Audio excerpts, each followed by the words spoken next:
Hey, so tonight we're going to talk about what it was really like to be a caveman. And I mean really like, not the cartoon version with clubs and grunting, but the actual day-to-day life of people who lived 25,000 years ago. Oh, and if you're enjoying these stories, I'd really appreciate a like or subscribe. Super curious where you're all listening from, so drop a comment with your location and what time it is there. Always blows my mind how people are falling asleep to this all over the world.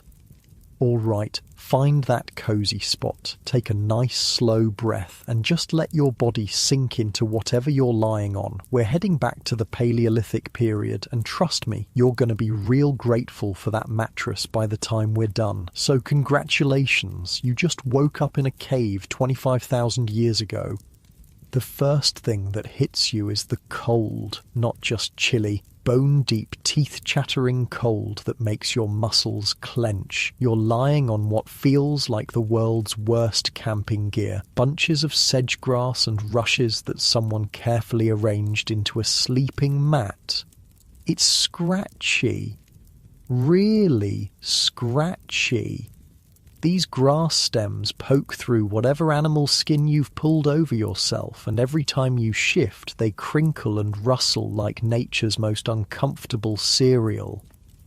Your nose fills with smells that are just intense. Wood smoke, yeah, but also something musty and earthy from the cave walls, the leftover scent of cooked meat from last night's meal mixing with the sharper smell of unwashed human bodies. There's this underlying funk of animal fat that's been used for waterproofing and warmth, plus something green and plant-like from all the grass bedding around you. You can hear the cave breathing, if that makes sense. Little echoes of dripping water somewhere deeper in the darkness. The soft snoring of maybe 20 other people scattered around you on their own grass mats. Someone's baby makes those tiny sleeping sounds babies make. Outside the cave entrance, you catch the distant calls of birds starting their day and maybe the rustle of some animal moving through the brush. Your body aches, I mean really aches. Yesterday was a long day of walking and hunting and gathering, and you can feel it in every muscle. Your feet are tough as leather by now, but they're still sore from scrambling over rocks. Your back has that specific stiffness that comes from sleeping on the ground for, well, your entire life. The good news? You're alive. The bad news? Pretty much everything else. Actually, let me back up and paint this picture properly. You're not some primitive grunt shuffling around in animal skins. You're actually incredibly skilled, like scary skilled. You know the names and uses of hundreds of plants. You can track animals by the tiniest signs. A bent blade of grass, a scuff mark on a rock. You can make fire from scratch, napstone tools that are sharper than modern steel, and read the weather by watching how birds fly. But here's the thing. All that skill, you need every bit of it just to not die. You shift on your grass bed, trying to find a position that doesn't involve something poking into your ribs. That's better. The animal skin over you, probably deer or elk, is actually pretty warm once you get settled. These hides have been carefully prepared, scraped and worked until they're soft and flexible. Well, softish. Everything is relative when you're living in the Stone Age. As your eyes adjust to the dim light filtering in from the cave mouth, you start to make out the shapes around you. Your family group is scattered across this main chamber. Your mate and children close by, your parents and siblings and cousins arranged in family clusters around the central fire pit. 23 people total, which is pretty typical for a band like this. The fire. Oh man, the fire. It's the most important thing in your entire world, and right now it's just a pile of glowing embers and ash. Someone, probably whoever had last watch, has kept it alive through the night, feeding it slowly with carefully selected pieces of wood. The embers pulse red and orange in the cave's darkness, throwing shifting shadows on the stone walls. Getting that fire going each morning isn't like flicking a light switch. Starting a fire from nothing is genuinely hard work, even when you know what you're doing, so your people never let it die completely. There's always someone responsible for keeping those embers alive, adding just enough fuel to maintain the heat without wasting precious wood. You can smell the specific scent of the wood they've been burning. Oak and ash mostly, with some birch mixed in. Different woods burn differently, and your people know exactly which ones to use for cooking versus heat versus light. Oak burns long and steady. Birch catches easily and gives off that sweet smell. Pine is good for starting fires but smoky for cooking. Time to get up. You push yourself upright on your grass mat and every joint protests. Your hip pops, your neck cricks. Welcome to life before chiropractors. Around you, other people are starting to stir too. Someone yawns, a big jaw-cracking yawn that you feel in your own mouth. Someone else stretches with a groan that echoes slightly off the cave walls. The morning routine is always the same. Fire first. Everything else depends on the fire. You carefully get to your feet and the cave floor is cold against your bare soles. These caves maintain a pretty constant temperature year-round, warmer than outside in winter, cooler in summer, but stone is still stone. Your feet have developed calluses thick as leather, but cold still seeps through. Walking toward the fire pit, you pass other members of your band who are also stirring to life. Carla, the best tracker in your group, is already sitting up and checking the stone tools she keeps beside her sleeping area. Brune, who's probably the closest thing you have to a leader, is examining the embers and deciding what kind of wood to add. The fire pit is carefully constructed in a depression in the cave floor, lined with stones to contain the heat and reflect it back up. Around it, the ground is worn smooth from generations of people sitting and working in this exact spot. You can see the stains from countless meals, the char marks from dropped embers, the smooth patches where stone tools have been knapped for thousands and thousands of hours. Brune nods at you as you approach. He's already selected some thin, dry kindling, birch bark and fine twigs that will catch easily from the embers. You help him arrange the wood in a careful structure, building up from the smallest pieces to create the right airflow for the flames to take hold.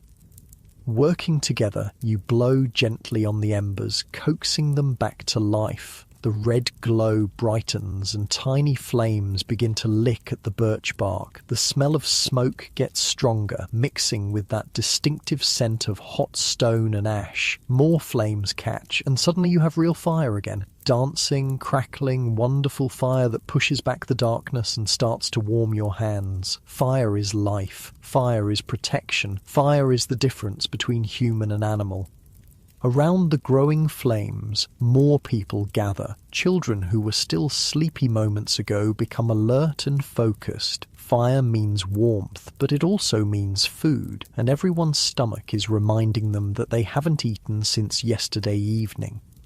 The good news about being a hunter-gatherer is that you don't have to worry about a mortgage or taxes or your boss being unhappy with your quarterly performance review. The bad news is that every single day starts with the question, what are we going to eat and how are we going to get it? Yesterday was a decent day. The hunters managed to bring down a deer. Not huge, but enough to feed everyone with some left over for today. The gatherers came back with their carrying bags full of nuts, roots, and berries. But that was yesterday. Today, you're starting from scratch. You settle into the familiar rhythm of morning preparation. Someone fetches water from the stream that runs past your cave. Clear, cold water carried in containers made from animal bladders and carved wood. Someone else starts preparing some of yesterday's leftover meat for a quick morning meal.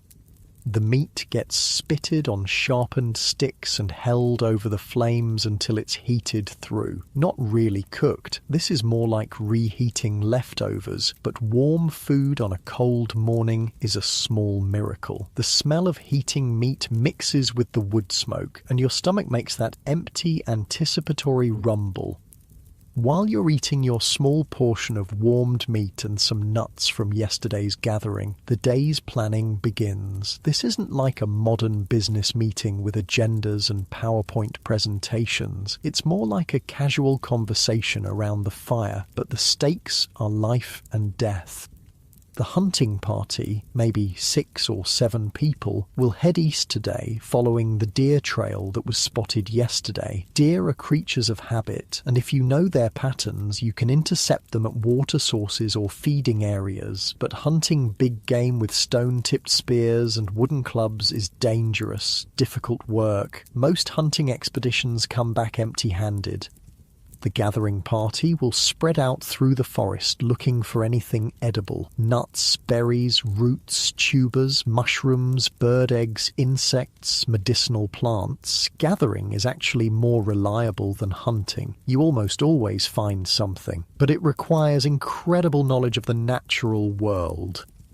You need to know which berries are safe and which will kill you, which roots are edible and which will make you violently sick, which mushrooms are food and which are poison, when and where to find bird eggs, how to process bitter nuts to make them edible, where the good tool-making stones can be found. Your people carry this knowledge in their heads, hundreds of pieces of information passed down through generations of trial and error and careful observation. There are no books, no Google, no instruction manuals, just human memory and hard-won experience. As the morning fire burns brighter and the cave starts to warm up, people begin the daily ritual of checking and maintaining their tools. Stone tools dull with use and need constant attention. Wooden spears get damaged and require repair. Clothing made from animal skins needs mending. You examine your own personal kit, the stone knife you made yourself, your wooden digging stick, the leather pouch that holds your fire-making materials. The knife has a few small chips in the edge from yesterday's work, nothing serious, but it could be sharper. Knapping, shaping stone tools, is both an art and a science. You need to understand how different types of stone fracture, how to strike them at just the right angle with just the right force to remove flakes and create a sharp edge. It's incredibly precise work that requires years of practice. You settle into a comfortable position with your stone hammer and start the careful process of resharpening your knife. Each strike has to be placed exactly right. Too hard and you'll break the tool. Too soft and nothing happens. Hit it at the wrong angle and you'll ruin hours of previous work. The sound of stone on stone rings through the cave as other people work on their own tools. It's a comfortable, familiar sound, the soundtrack of Paleolithic life. Chip, chip, chip, the rhythmic percussion of survival. Your knife sharpens nicely. The edge is now keener than most modern kitchen knives, sharp enough to slice through hide and meat and plant material with ease. You test it carefully on a piece of leather, and it cuts cleanly. Good. This tool might save your life today. Around you, the cave is coming fully alive. Children who are old enough help with basic tasks, feeding the fire, organising the sleeping areas, checking water containers. Younger kids stay close to their mothers, but even they're learning by watching. There's no formal education here, just constant observation and gradual participation in adult activities. The really little ones, babies and toddlers, are kept warm and safe near the fire while their mothers prepare for the day's work. One baby is fussing, and her mother nurses her while simultaneously checking over her gathering tools. Multitasking was invented about 2.5 million years ago. You shift position, getting more comfortable as the cave slowly warms. Nice and easy, the familiar sounds and smells and textures of this morning routine are oddly soothing, despite the harsh realities. This is your world, this is your family, this is home. As the sun climbs higher outside the cave, sending more light through the entrance, the pace of preparation picks up. People start moving toward the mouth of the cave, ready to begin another day of searching for food and materials and everything else you need to survive. But before anyone goes anywhere, there's one more crucial morning task: assessing the weather and the world outside. Brune, along with 2 other experienced hunters, walks to the cave entrance to study the day. They're looking at the sky, feeling the wind, listening to the sounds of birds and animals. Weather prediction without meteorologists or Doppler radar requires reading dozens of subtle environmental cues. Cloud formations tell stories about coming storms. Wind direction indicates where rain might be heading. The behavior of birds and animals gives clues about atmospheric pressure changes, the color of the dawn sky, the feel of the air, the smell carried on the breeze. All of it matters when your life depends on being outside in whatever nature decides to throw at you. Today looks promising. The sky is clear, the wind is calm, and you can hear the normal chatter of birds in the forest. No signs of incoming bad weather, good hunting and gathering conditions. Time to go face the world. You gather your tools and equipment: stone knife, wooden digging stick, leather carrying pouch, a piece of fire-starting material wrapped in bark. Everything you own fits in your hands or hangs from a simple belt made of twisted plant fibers. The gathering party assembles near the cave entrance. 8 people today, including yourself, all equipped with the tools needed for finding and collecting food. You're wearing your usual outfit, leather leggings and a tunic made from carefully prepared deer hide. Soft leather boots, stuffed with grass for insulation, and a heavier skin cloak that can be wrapped around you if the weather turns cold. Your clothes fit well and move with your body. These aren't random animal skins thrown over your shoulders. They're carefully tailored garments sewn with sinew thread using bone needles. The leather has been treated with animal fat to make it water resistant, and the seams are reinforced in places that take the most stress. Everything about your outfit is functional. No pockets. You don't need them when you only own a few tools. No zippers or buttons. Everything fastens with leather ties or simple toggles made from bone or antler. No synthetic materials, obviously, but also no cotton or wool. Just leather and fur and plant fibers, all processed by hand using techniques passed down through countless generations. Standing at the cave entrance, looking out at the forest that stretches endlessly in all directions, you feel the familiar mix of anticipation and anxiety that starts every day. Out there is everything you need to survive: food, materials, resources. But out there is also everything that can kill you. Large predators, venomous snakes, poisonous plants, fast-moving rivers, cliff edges, sudden storms, rival groups of humans who might not be friendly, getting lost, getting injured far from help, 1,000 ways to die, and only your knowledge and skills and the cooperation of your band to protect you.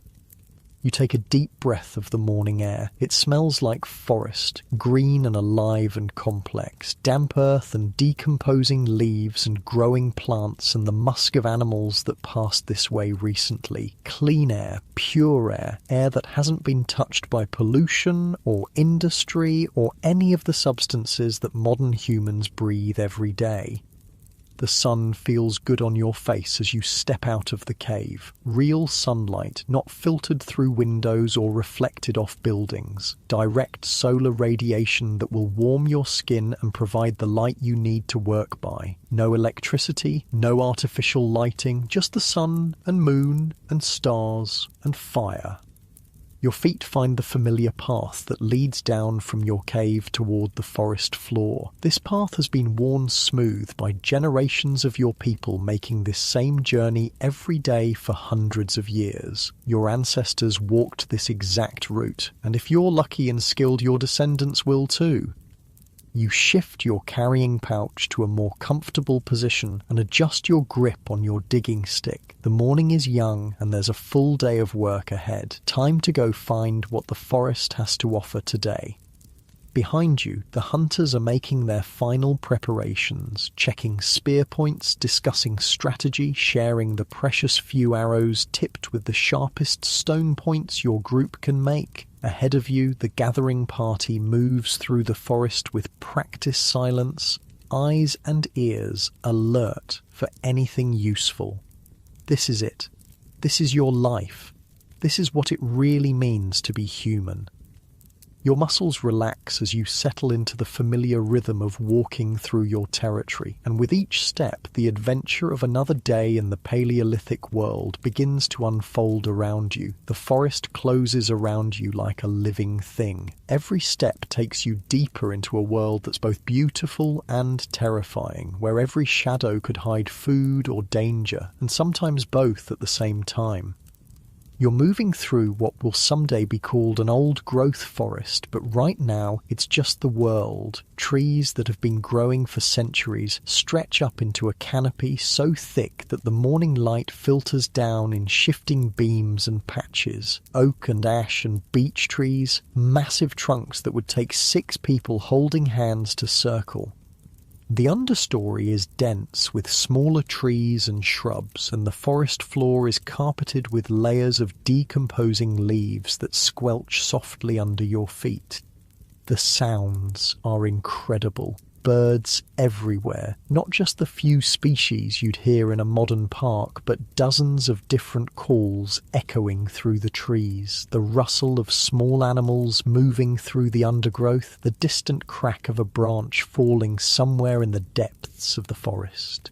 Wind moving through leaves in waves that you can actually hear approaching and passing overhead.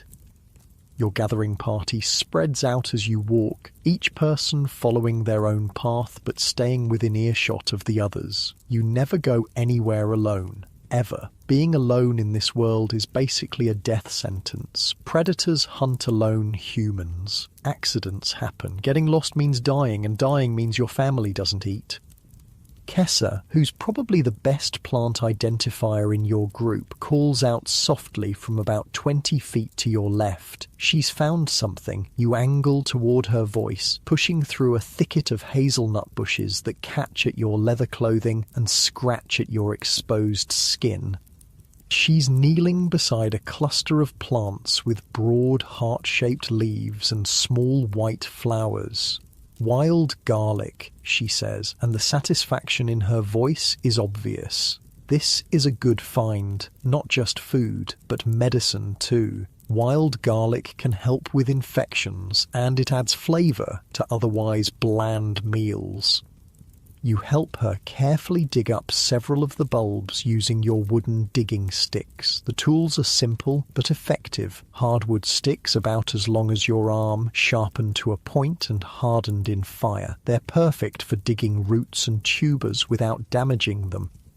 The bulbs come up easily in the soft forest soil. They're small, about the size of your thumb, with papery white skin and that unmistakable sharp smell of garlic. Kessa rubs one clean and bites into it, chewing thoughtfully. "Good," she says. "Strong. These will keep well." You wrap the bulbs in a piece of soft leather and tuck them into your carrying pouch. So far, so good. The day is off to a promising start. Your group continues deeper into the forest, following animal trails and paths that your people have used for generations. Every few hundred yards, someone finds something worth collecting. Nuts from hazelnut bushes, berries that are just starting to ripen, wild mushrooms growing on rotting logs, but only the ones that experienced gatherers know are safe. The knowledge required for this work is staggering. You need to know hundreds of different plants, their seasons, their habitats, how to process them, how to store them. Some plants are only edible at certain times of year. Some require complex preparation to remove toxins. Some look almost identical to poisonous varieties, but have subtle differences that can mean the difference between a good meal and a horrible death.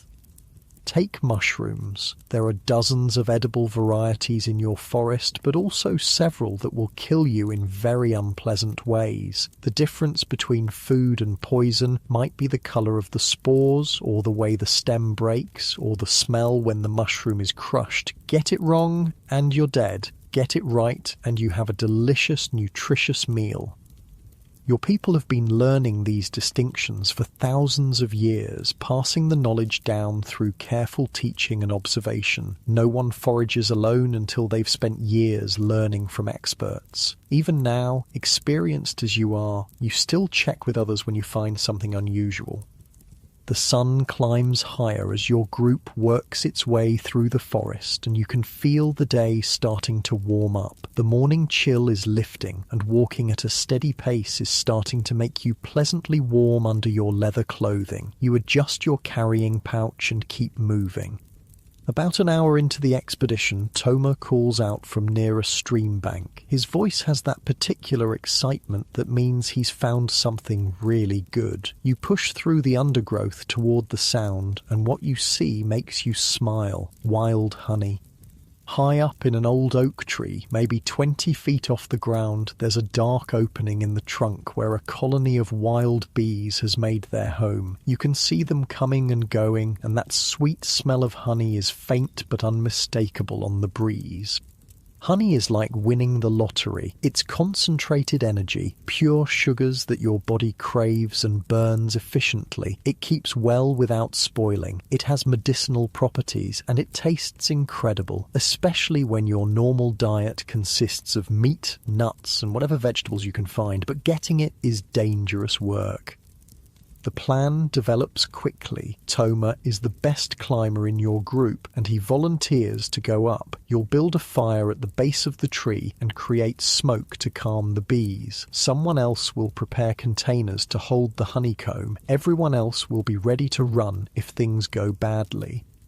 Wild bees are not docile. They will defend their hive aggressively, and bee stings can be seriously dangerous if you get enough of them. People have died trying to collect honey, but the reward is worth the risk. You gather dry wood and tinder, while others search for the right kind of green leaves to create heavy smoke. The fire needs to produce a lot of smoke without too much flame. You want to calm the bees, not burn down the tree.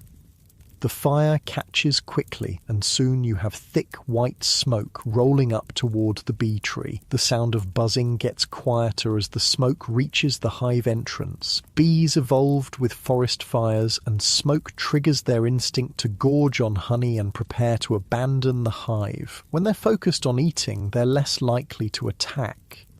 Toma strips off most of his clothing, fewer places for angry bees to get caught, and starts climbing. He's incredibly skilled, moving up the rough bark with the confidence of someone who's been climbing trees since he could walk. His feet and hands find holds that you can barely see from the ground. Watching him climb, you're reminded of just how physically capable your people are. No gyms, no structured exercise programs, but everyone is lean and strong and flexible from a lifetime of this kind of activity. Toma moves like a modern rock climber, but he learned these skills as a child because his life depends on them. The smoke continues to roll up the tree, and the buzzing stays relatively quiet. Good sign. Toma reaches the level of the hive and carefully begins working his hand into the opening. He's feeling for honeycomb that can be removed without destroying the entire colony. Your people know not to take everything. Leave enough honey and bees and they'll rebuild for next time. A few bees spiral around him, but they seem more confused than aggressive. The smoke is doing its job. Toma's arm disappears into the tree trunk up to his elbow, and his face shows concentration as he feels around inside the hive. Then his expression changes to satisfaction. He's found good comb. Slowly, carefully, he extracts his arm from the tree. In his hand is a chunk of honeycomb about the size of your fist, golden and dripping with thick amber honey. Even from the ground, you can smell the sweetness. He tosses the comb down to waiting hands, then reaches back into the hive for more. 3 trips, 3 chunks of comb, and then he judges it's time to stop. Take too much, and you'll kill the colony. Take just enough and they'll recover and provide honey again in the future. Toma scrambles down the tree with the same skill he showed going up, dropping the last few feet to land lightly on the forest floor. A few bee stings on his arms and shoulders, but nothing serious. He's grinning with the satisfaction of a job well done. The honeycomb is gorgeous. Wax cells filled with honey so pure and concentrated it seems to glow in the dappled forest light. You can't resist breaking off a small piece and putting it in your mouth. The sweetness explodes across your tongue like nothing in the modern world. This isn't processed sugar or corn syrup. This is pure honey made by bees from the nectar of wildflowers. It's complex and floral and intensely sweet, and your body responds immediately with that rush of energy that comes from natural sugars hitting your bloodstream.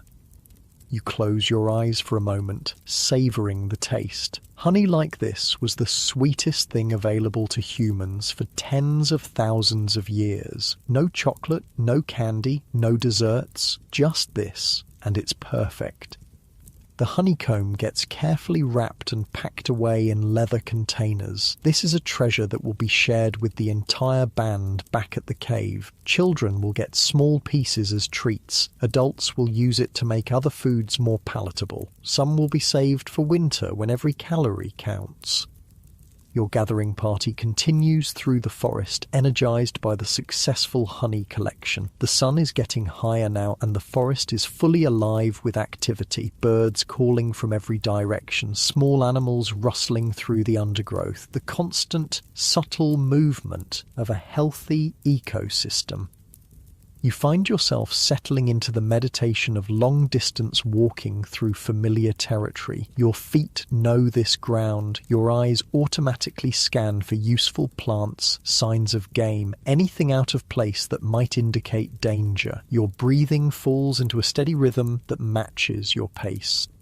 This is one of the most peaceful times in Paleolithic life, moving through the forest with your community, working together, using skills that connect you directly to the natural world. No schedules, no deadlines, no artificial stress, just the ancient rhythm of human life in harmony with the environment. Well, mostly harmony. There are still plenty of ways to die out here. Around midday, your group stops beside a small stream to rest and eat. The water is clear and cold, running over smooth stones worn by countless years of current. You cup it in your hands and drink deeply, tasting the mineral purity of water that has never been processed or treated or run through pipes. Lunch is a selection of what you've gathered so far. Nuts, berries, some leftover meat from yesterday, and tiny tastes of that precious honey. You sit on a fallen log beside the stream, listening to the water and eating slowly, methodically. The food is challenging by modern standards. The meat is tough and requires serious chewing. The nuts are small and sometimes bitter. The berries are tart and seedy. Nothing is salted or seasoned or prepared in ways that enhance flavour. But your body knows this food, recognises it, processes it efficiently.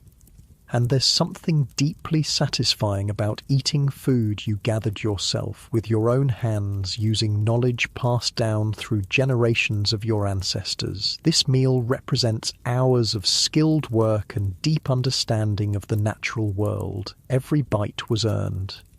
As you eat, you notice how your body feels: strong, lean, efficient. Your muscles are dense and functional from constant physical activity. Your senses are sharp from relying on them for survival. Your mind is calm but alert, constantly processing information about your environment. This is what human bodies were designed for: not sitting in chairs for 8 hours a day, not eating processed foods, not living under artificial light. This, moving through natural landscapes, eating food you collected yourself, working with your community to solve the daily challenges of survival. After the meal, your group splits up to cover more territory. You partner with Denny, an older woman who knows more about medicinal plants than anyone else in your band. She's teaching you to identify herbs that can treat pain, infection, digestive problems, and other common ailments. The two of you work your way along the stream bank where many useful plants grow in the rich, moist soil. Denny shows you how to recognize willow bark, which can be chewed to relieve pain and fever. She points out wild mint growing in shady spots, good for stomach troubles. You find cattail roots growing in the marshy areas near the stream, starchy tubers that can be roasted or ground into flour. The knowledge Denny shares with you represents thousands of years of human experimentation with natural medicine. Your people have no doctors, no hospitals, no pharmacies. What they have is detailed understanding of which plants can heal and which can harm. Some of this knowledge is startlingly sophisticated. Your people know how to use willow bark for pain relief, the same active ingredient that's in modern aspirin. They know which mushrooms have antibiotic properties. They understand how to use certain plants to induce labor during difficult births or to prevent pregnancy when resources are scarce. But they also know the limitations of plant medicine. Serious injuries often mean death. Infections that modern antibiotics could cure easily become fatal. Childbirth is dangerous. Life expectancy is much shorter than in the modern world. The afternoon passes in this way: walking, searching, learning, collecting. Your carrying pouch gets heavier as you add more plants and roots and other useful materials. The sun moves across the sky, and the light in the forest shifts from bright midday to the warmer slanted rays of late afternoon. You're getting tired, not exhausted, but pleasantly fatigued from a day of steady physical activity. Your legs feel the miles you've walked, your back feels the weight of your collecting pouch, your hands are stained with plant juices and dirt from digging in the forest soil.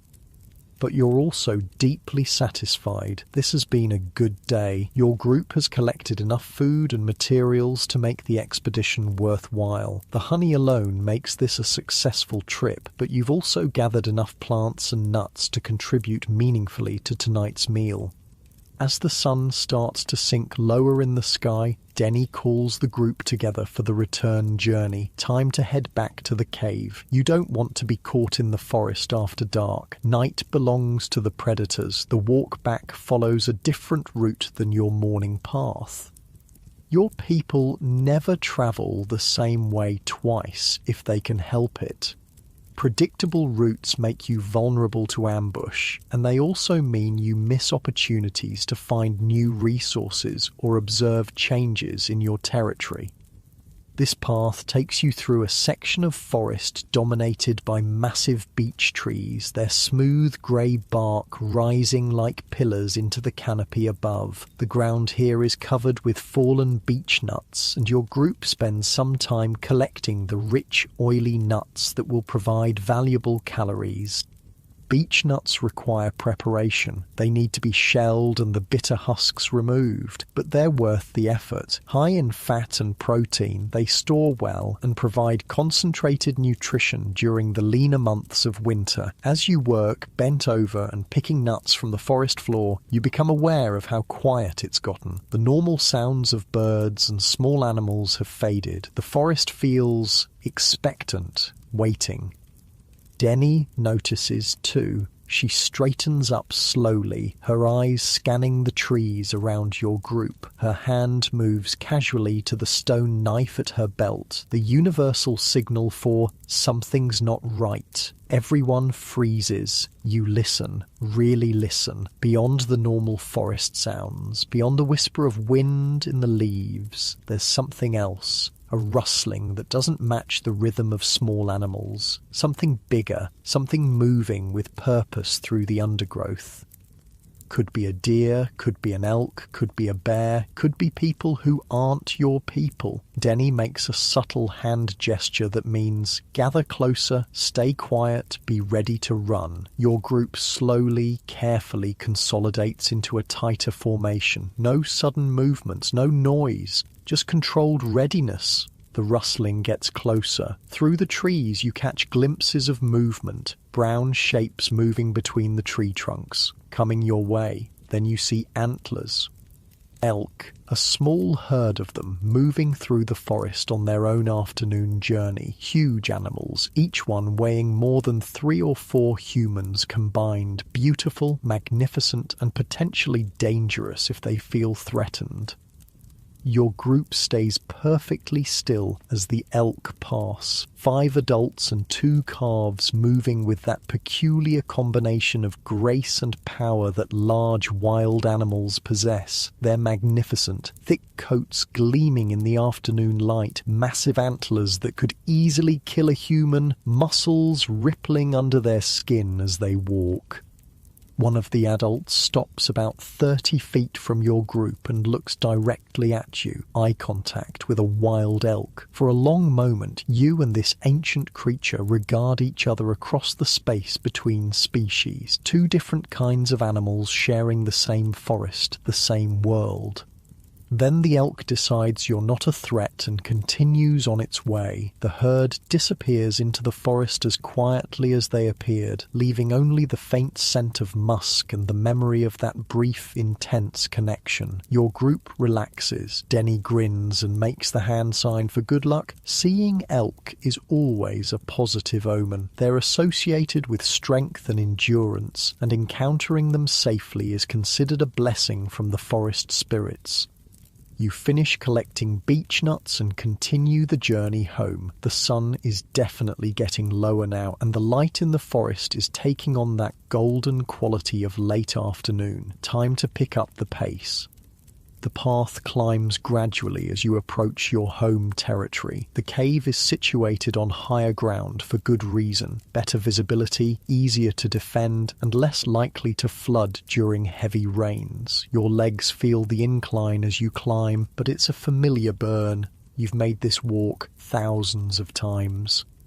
As you crest the final hill before home, you can smell wood smoke on the breeze. The hunters must be back already, and someone has built up the fire. Good. Fire means warmth and cooking and the comfortable gathering space where your band comes together at the end of each day.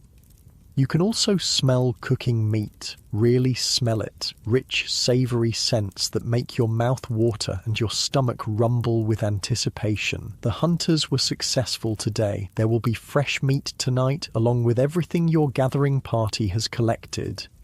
The cave entrance comes into view, and you can see people moving around the fire pit, children playing in the safe area near the cave mouth, adults working on various tasks, some preparing food, others working on tools or clothing, the comfortable bustle of a successful community.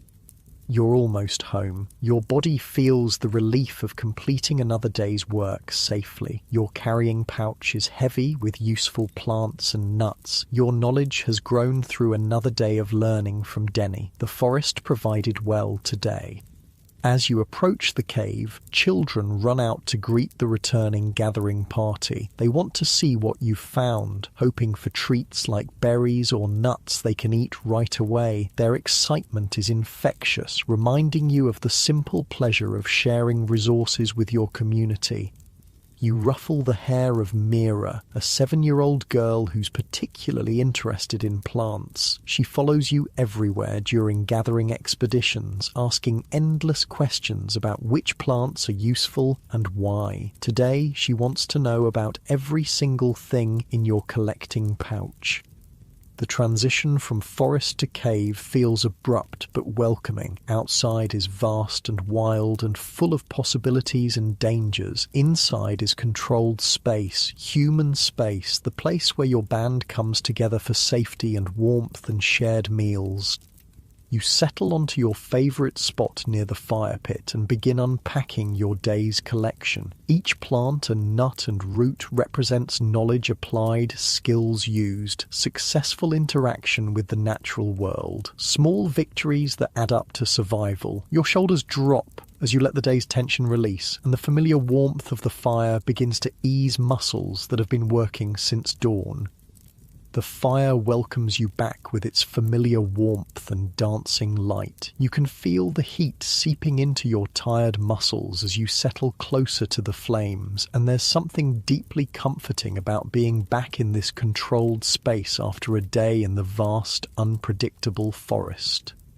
The hunters did well today. Really well. Spread around the fire pit are the remains of 2 deer, not huge animals, but enough meat to feed your entire band with leftovers for tomorrow. The successful hunt means tonight will be a feast, and feast nights are rare enough to be genuinely special.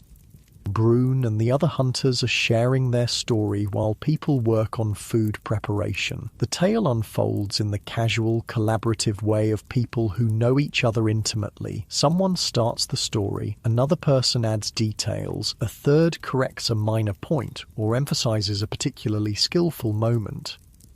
They tracked the deer for most of the morning, following barely visible signs through dense forest. A broken twig here, a hoofprint in soft soil there, the faintest scent trail that only the most experienced trackers can detect. The pursuit required patience, endurance, and the kind of environmental knowledge that takes decades to develop.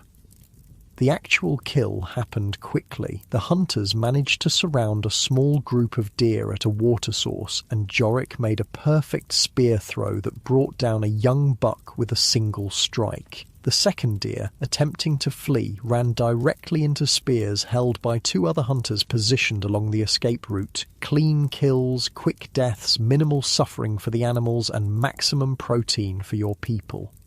You listen to the hunting story while unpacking your own day's collection, organising the plants and nuts you gathered into different piles based on how they'll be used. Some things will be eaten tonight, others need processing or preparation, some will be stored for future use. The honeycomb you helped collect creates quite a stir when it's revealed. Children gather around to stare at the golden treasure, and adults nod approvingly at Toma's climbing skills. Honey is always welcome, but finding this much in one place is exceptional luck. Kessa is already working on the wild garlic bulbs, cleaning them and preparing them to flavour tonight's meat. The sharp, pungent scent fills the air around the fire as she works, mixing with the wood smoke and the rich smell of cooking venison. Food preparation in the Paleolithic is both simple and sophisticated. Simple because your tools are basic: stone knives, wooden implements, fire. Sophisticated because your people have had thousands of years to figure out how to make the most of limited ingredients and cooking methods. The deer meat is being prepared in several different ways. Some chunks are spitted on sharpened sticks and roasted directly over the flames, the classic caveman cooking method that actually works pretty well. Other pieces are being cooked in a more complex way that shows just how clever your people really are. Rana, one of the most skilled cooks in your band, has created what's basically a Stone Age oven using heated rocks and a pit lined with leaves. Large stones were placed in the fire hours ago and allowed to heat through. Now she's using wooden tongs to transfer the red-hot stones into a pit that's been lined with large, clean leaves. The hot stones are covered with more leaves, then chunks of deer meat wrapped in yet more leaves are placed on top. Another layer of leaves goes over the meat, then the whole thing is covered with dirt to create a sealed cooking chamber. The meat will cook slowly and evenly in the steam and heat generated by the hot stones. It's ingenious. No metal pots, no ovens, no modern cooking equipment, just stones and leaves and fire and human intelligence. The result will be meat that's tender and flavorful, cooked through without being burned or dried out. While the stone oven does its work, other people are preparing the gathered plant foods. Nuts are being cracked between stones and the meat extracted. Bitter roots are being sliced and soaked in water to remove some of their harshness. Berries are being sorted, with the best ones saved for eating fresh and any damaged ones set aside for immediate consumption. You help with nut processing, settling into the rhythmic work of cracking shells and picking out the nut meats. It's meditative, repetitive work that lets your mind wander while your hands stay busy. The sound of stones cracking nuts mingles with the crackling of the fire and the quiet conversations happening around the cave. Your body feels good, tired but in a satisfying way, the kind of fatigue that comes from a full day of useful physical work rather than the drained exhaustion of modern stress. Your muscles are pleasantly weary and the warmth of the fire is helping them relax and recover from the day's exertions. As the sun sinks lower outside the cave, the light changes from the golden glow of late afternoon to the deeper, warmer hues of evening. Inside the cave, the firelight becomes more prominent, casting dancing shadows on the stone walls and creating that intimate atmosphere that comes with the end of the day. And children who spent the afternoon playing and helping with simple tasks are starting to show signs of tiredness. The youngest ones are staying closer to their mothers, and there's less running around and more sitting quietly by the fire. The transition from day to evening happens naturally, without clocks or schedules, just the rhythms of light and darkness and human energy.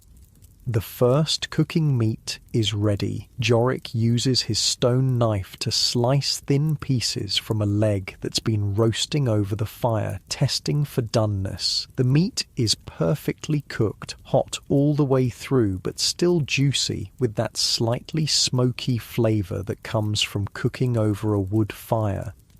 He offers the first taste to the eldest member of your band, old Senna, as is proper. She chews thoughtfully, nods approval, and gestures for the meal to begin. This isn't quite the free-for-all that modern people might imagine. There are customs, hierarchies, ways of doing things that maintain social harmony and ensure everyone gets fed. The meal unfolds slowly, deliberately. People eat in a relaxed way that allows for conversation and storytelling. Children get choice pieces of meat along with some of that precious honey. Adults share everything equally, with special consideration for pregnant or nursing mothers who need extra nutrition. You receive your portion of venison, a generous piece that's been flavoured with wild garlic and cooked to perfection. The meat is rich and satisfying in a way that modern farm-raised meat rarely matches. Wild game has a different texture, a more complex flavour, a density of nutrition that comes from animals that lived active lives in natural environments. The fat is particularly valuable. Modern people often avoid fat, but in the Paleolithic world, fat is concentrated energy that your body craves and needs. The layer of fat under the deer's skin, the marrow in the bones, the rich fat around the organs, all of it is prized and consumed eagerly.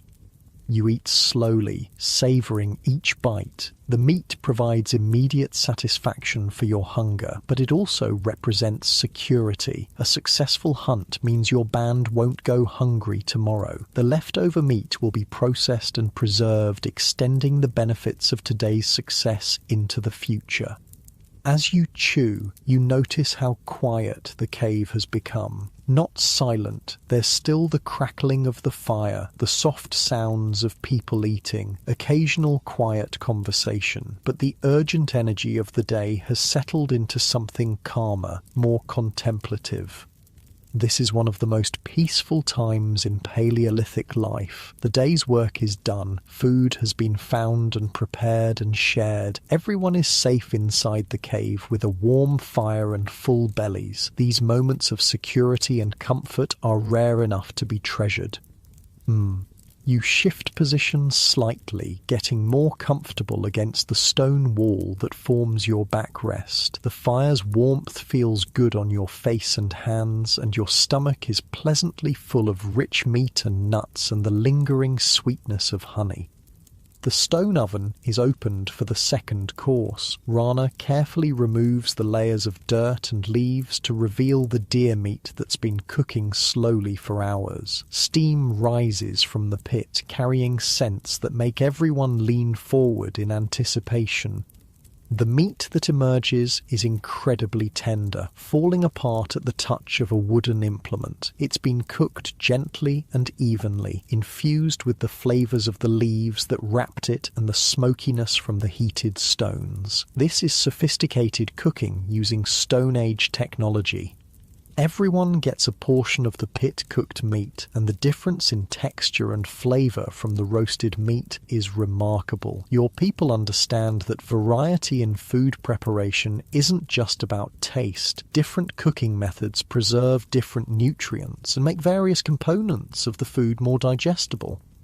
While people eat the second course, the leftover raw meat is being prepared for preservation. Some will be cut into thin strips and hung near the fire to dry into jerky. Other pieces will be rendered for their fat, which can be used for waterproofing, medicine, and preserving other foods. Nothing is wasted. The bones will be cracked tomorrow to extract the nutritious marrow. The hide is already being prepared for processing into leather. Sinew will be saved for sewing thread. Antler and bone will become tools. Even the hooves have uses. A successful hunt provides resources far beyond just meat. As the meal progresses, the atmosphere in the cave becomes increasingly relaxed and social. This is when stories get told, when knowledge gets passed down, when the social bonds that hold your band together are reinforced and strengthened.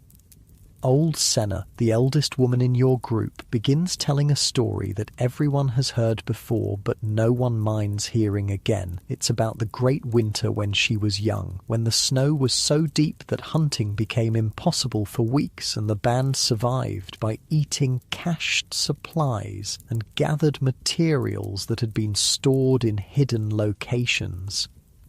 The story serves multiple purposes. It's entertainment, obviously, but it's also education. Senna is teaching the younger members of the band about resource management, about preparing for hard times, about the importance of planning ahead. The story contains practical survival information disguised as entertainment.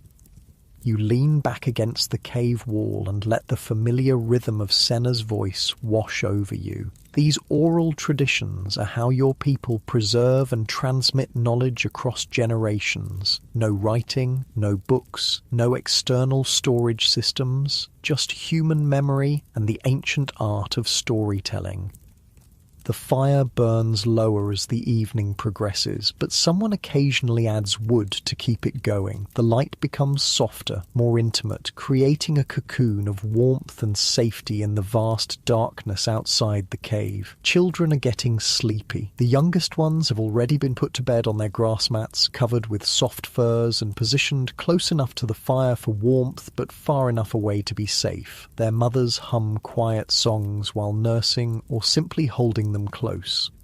The older children are allowed to stay up longer, but they're showing signs of tiredness. They sit quietly by the fire, listening to adult conversations, occasionally nodding off against a parent's shoulder before being gently roused and encouraged to stay awake a little longer. You feel your own energy settling into evening mode. The urgency and alertness required for daytime survival in the wilderness is giving way to something calmer, more contemplative. Your breathing slows naturally as your body recognizes the transition from active day to restful evening. Someone starts working on tomorrow's tools. Stone napping by firelight isn't ideal, but simple maintenance tasks can be done in the flickering illumination. The rhythmic sound of stone on stone adds to the peaceful atmosphere, a gentle percussion that speaks of preparation and care for the implements that make survival possible.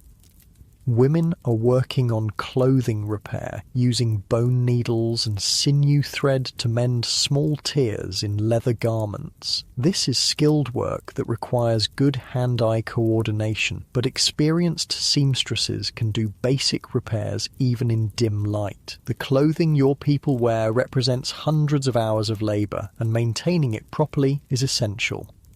The social dynamics of evening time are different from the focused urgency of daytime activities. People sit closer together, conversations are quieter, more intimate, physical contact increases, children leaning against parents, adults sitting shoulder to shoulder, casual touching that reinforces social bonds.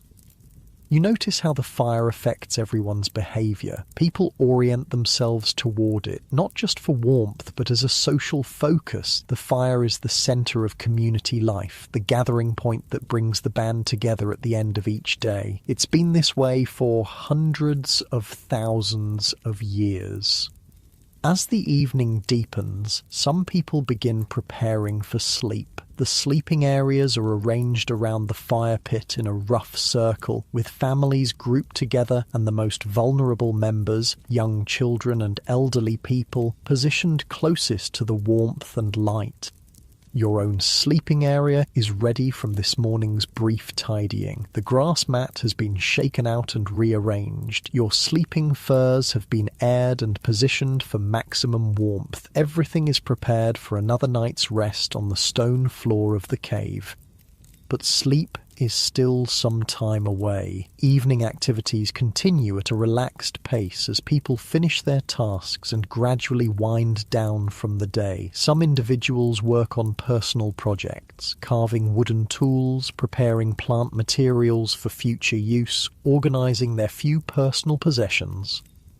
The cave itself seems to exhale as the day ends. The stone walls, which absorbed heat from the fire during the day, slowly release that warmth back into the air. The temperature remains comfortable despite the cooling air outside. Caves are naturally insulated, maintaining relatively stable temperatures year-round. You stretch your legs and adjust your position by the fire. Your muscles feel loose and relaxed from the day's exercise, and the warm, food-full feeling in your stomach adds to the general sense of well-being. This is what contentment feels like in the Paleolithic world. Basic needs met, community gathered safely together, another day survived successfully. The sound of evening wind outside the cave entrance creates a subtle backdrop to the indoor activities. It's a reminder that the world beyond your small circle of firelight continues its ancient rhythms, but here in this protected space, your people have created a pocket of human warmth and safety. Children's voices are getting quieter as they settle into the calmer energy of nighttime. The youngest ones are already asleep on their mats, their small bodies relaxed and peaceful under soft furs. The sight of sleeping children always brings a sense of satisfaction to the adults. Another generation successfully protected through another day.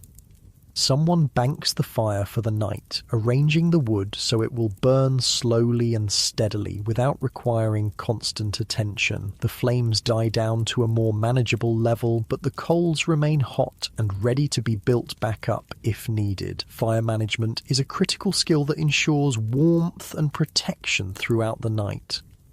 The transition towards sleep happens gradually, naturally. People finish their evening tasks and begin moving toward their sleeping areas. Conversations become quieter, more intermittent. The energy level in the cave slowly decreases as everyone prepares for rest.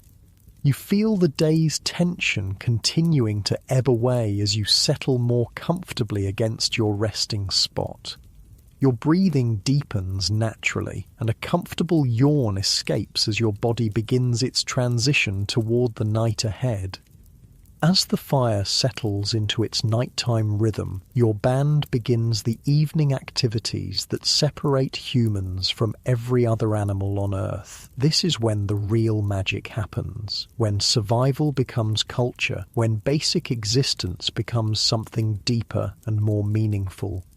Jorik pulls out a piece of antler he's been working on for several days, along with a sharp stone baron designed for carving. By firelight, he continues the careful process of creating what will eventually become a spear thrower, a tool that will dramatically increase the range and power of thrown spears.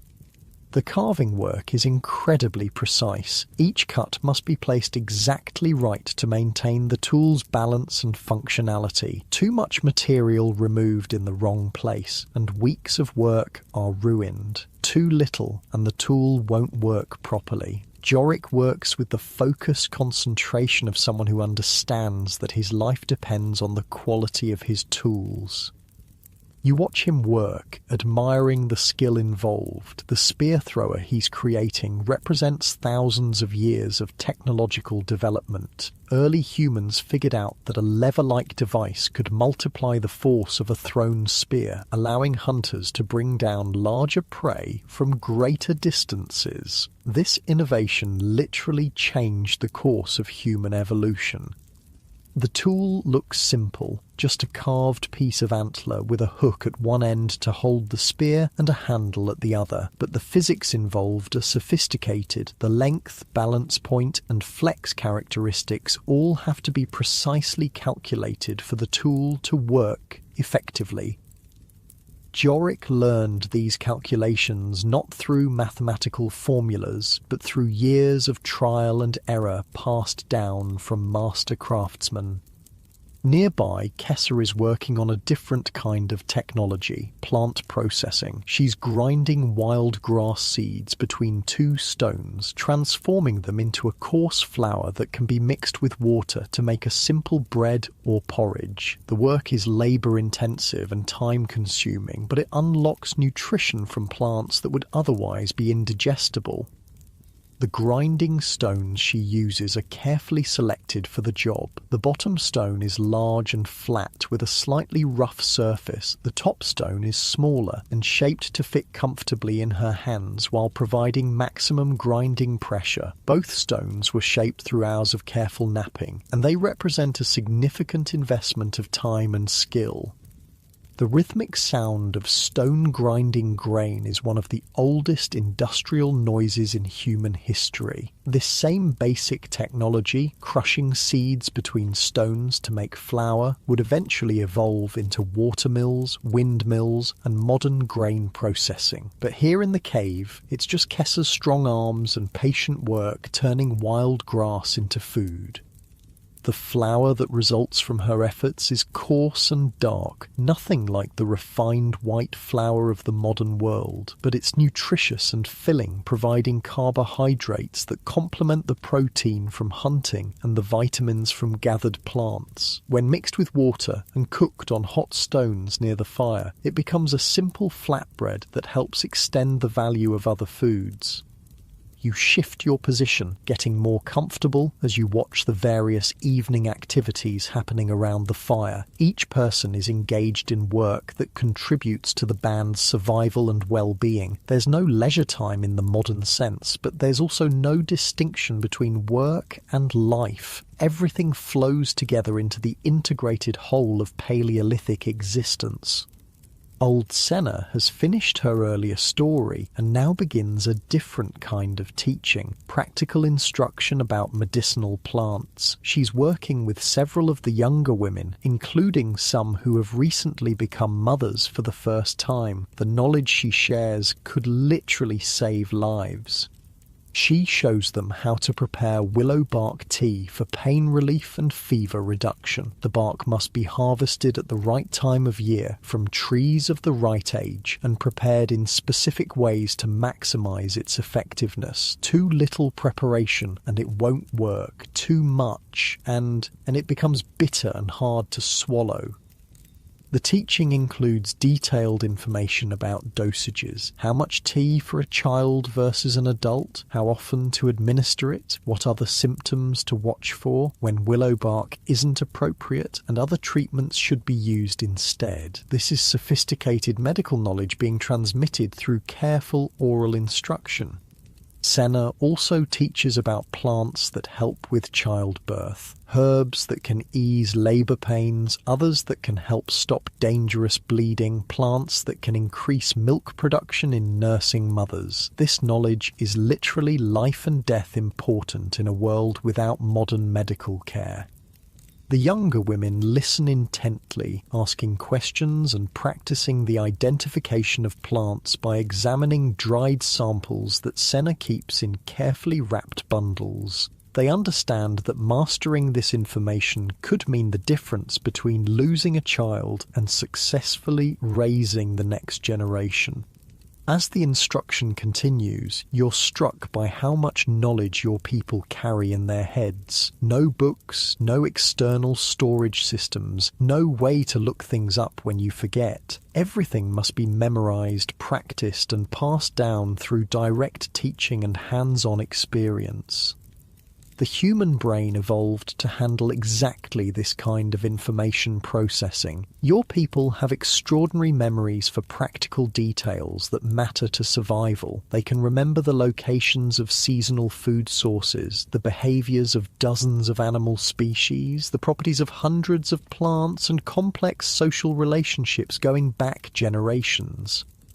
Modern humans often feel like their memory isn't very good, but that's because modern life requires remembering things like passwords and phone numbers and arbitrary facts that have no immediate survival relevance. Put those same brains to work on information that matters for staying alive, and the capacity is remarkable. Children who aren't yet ready for sleep are gathered around Brune for a different kind of teaching. He's showing them how to make cordage, strong rope twisted from plant fibers that has dozens of uses in Paleolithic life. This is basic technology that every adult needs to master. The process starts with gathering the right kind of plant fibers. Some plants produce strong, flexible fibers naturally. Others need processing to break down the plant material and expose the useful strands. Brune demonstrates the technique using dried grass that was collected earlier in the season. First, the plant material is beaten with stones to break down the woody parts and separate the fibers. Then the fibers are sorted by length and quality. The longest, strongest strands will become the core of the rope. Shorter pieces can be used for less critical applications or twisted together to add bulk. The actual rope making involves rolling the fibers against your leg while maintaining consistent tension and adding new material as needed. It's surprisingly difficult to do well. Too loose and the rope is weak, too tight and it becomes stiff and brittle. The children practice the basic motions while Brune corrects their technique. The finished cordage is strong enough to bind spear points to shafts, create snares for small game, secure loads for carrying, and dozens of other essential tasks. A band without good rope-making skills is a band that lacks some of the most basic tools needed for survival. You watch the children practice, remembering your own early attempts at cordage making. Like most Paleolithic skills, it looks simple, but requires considerable practice to master. The children's first attempts are clumsy and uneven, but they're learning the fundamental techniques that they'll refine over years of practice. The fire burns steadily as these various evening activities continue. The light flickers and dances, creating constantly shifting patterns of brightness and shadow on the cave walls. Sometimes you catch glimpses of the cave paintings that your people created over many generations. Images of animals and handprints and abstract symbols that speak to the human need to create and communicate through visual art. The paintings aren't just decoration, they serve important functions in your culture. Some depict hunting scenes that help teach young hunters about animal behavior and tactics. Others mark significant events or seasonal celebrations. Still others seem to be connected to spiritual beliefs about the relationship between humans and animals. Creating the paintings required considerable skill and effort. The pigments were made from natural materials: ochre for reds and yellows, charcoal for black, clay for whites and browns. These materials had to be ground fine and mixed with binding agents like animal fat or plant juices to create paint that would adhere to stone walls. The artists used various techniques to apply the paint. Handprints were made by placing a hand on the wall and blowing pigment around it through hollow reeds or bones. Animal figures were painted with brushes made from animal hair attached to wooden handles. Some images were created by engraving lines into the rock surface with sharp stone tools.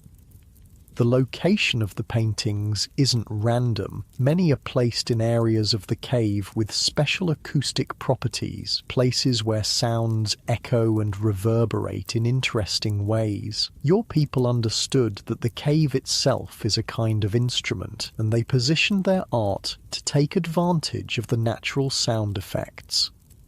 During special ceremonies, singers and musicians would position themselves near these painted areas and create music that resonated through the cave in remarkable ways. The combination of visual art, acoustic effects, and musical performance created immersive experiences that connected your band to their cultural traditions and spiritual beliefs.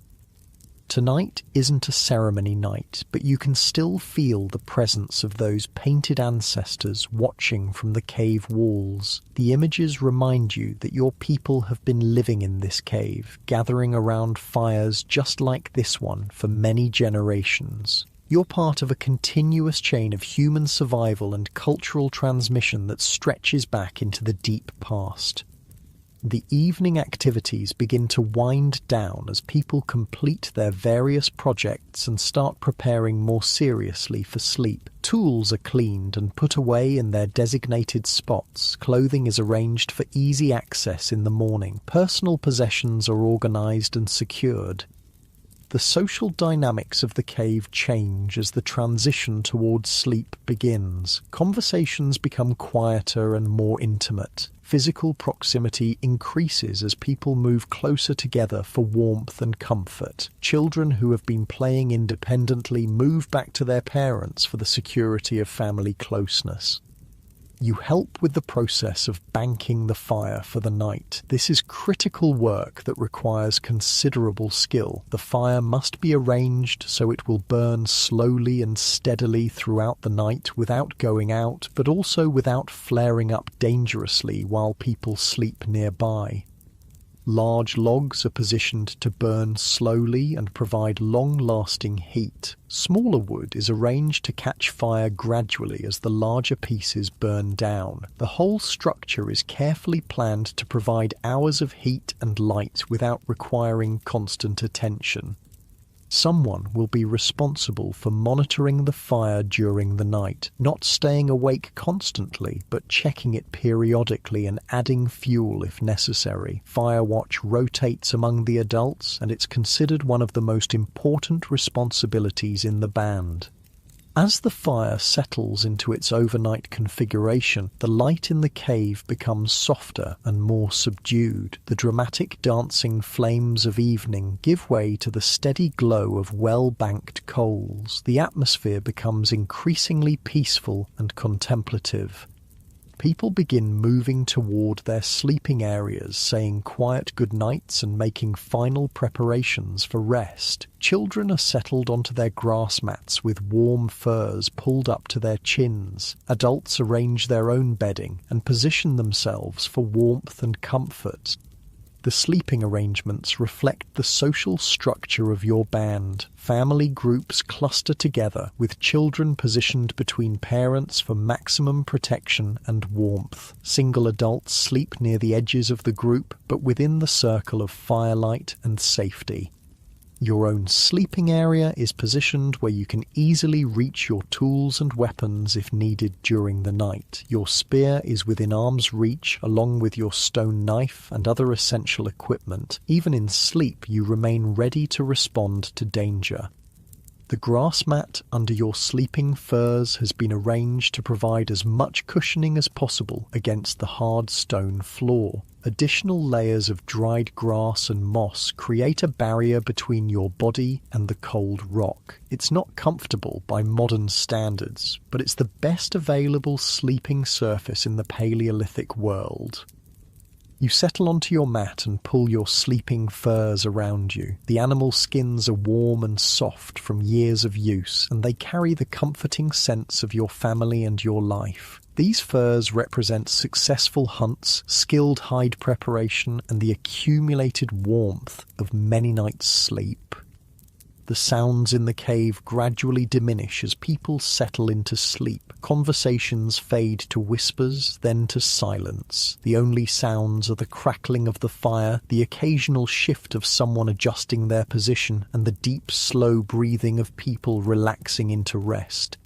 Outside the cave, the night world is alive with different sounds. Owls calling from the forest, the distant howl of wolves, the rustle of nocturnal animals moving through the undergrowth. But inside the cave, protected by fire and stone walls and the presence of your band, these sounds seem distant and unthreatening. You feel your body beginning to relax as it recognizes the familiar transition towards sleep. Your muscles, which have been working hard all day, start to release their tension. Your breathing naturally slows and deepens. The warmth from the fire and your sleeping furs creates a cocoon of comfort around you. This is the end of another successful day in the Paleolithic world. Food was found and shared, tools were maintained and improved, knowledge was passed down to the next generation. Everyone survived safely to see another night. These simple accomplishments represent the fundamental victories of human existence. The fire continues to burn steadily, casting its warm glow on the sleeping forms scattered around the cave. The light flickers gently across the painted walls where your ancestors left their marks, connecting tonight to countless other nights when humans have gathered around fires for warmth and safety and companionship.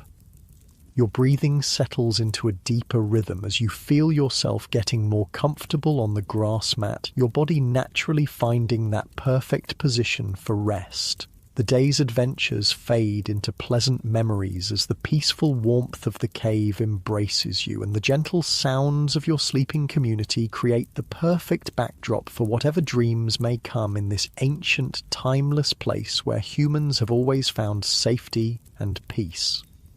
The night deepens around your cave, and the world outside settles into the ancient rhythms that have governed this planet for millions of years. Inside, your band sleeps peacefully around the dying embers of the fire, each person wrapped in the security of community and the hard-won comfort of another day survived.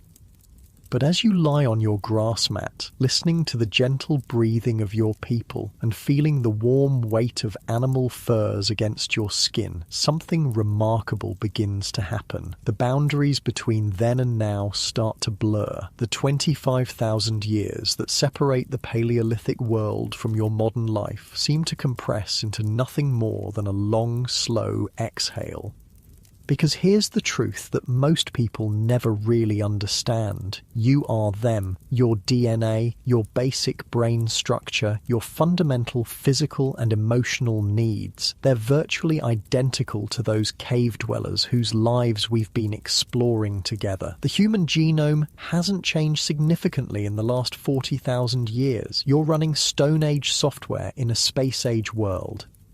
Those Paleolithic humans weren't primitive ancestors stumbling through a harsh world with limited intelligence. They were people just like you, with the same capacity for love and creativity and complex thought. They laughed at jokes, they mourned their dead, they told stories around fires and worried about their children and fell in love and felt wonder at the beauty of the natural world.